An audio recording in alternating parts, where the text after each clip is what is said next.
В общем, вот такая вот ситуация случилась. Ставил машину, здесь, оказывается, был знак. Нам сняли номера, и вот эту вот тему дали. В Москве такого абсолютно вообще нигде нету. Просто штраф выпишут, здесь номера сняли. В итоге порешали. Номера на месте, на базе. Сейчас будем их ставить. Вот. И, короче, вывод. Договориться можно везде и всегда. Вот, но наказание нужно всегда нести. Сань, как в Казахстане правильно ездить? Ну вот как я делаю. Когда у тебя LX? Так же делаю, да? И маленький ничего не будет.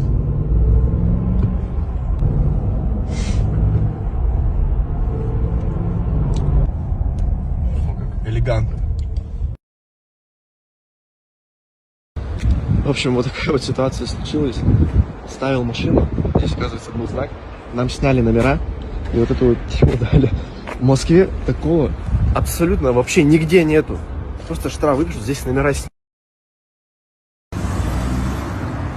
В итоге порешали. Номера на месте, на базе. Сейчас будем их ставить. Вот. И, короче, вывод. Договориться можно везде и всегда. Вот, но наказание нужно всегда нести. Сань, как в Казахстане правильно ездить? Ну вот как я делаю. Когда у тебя LX?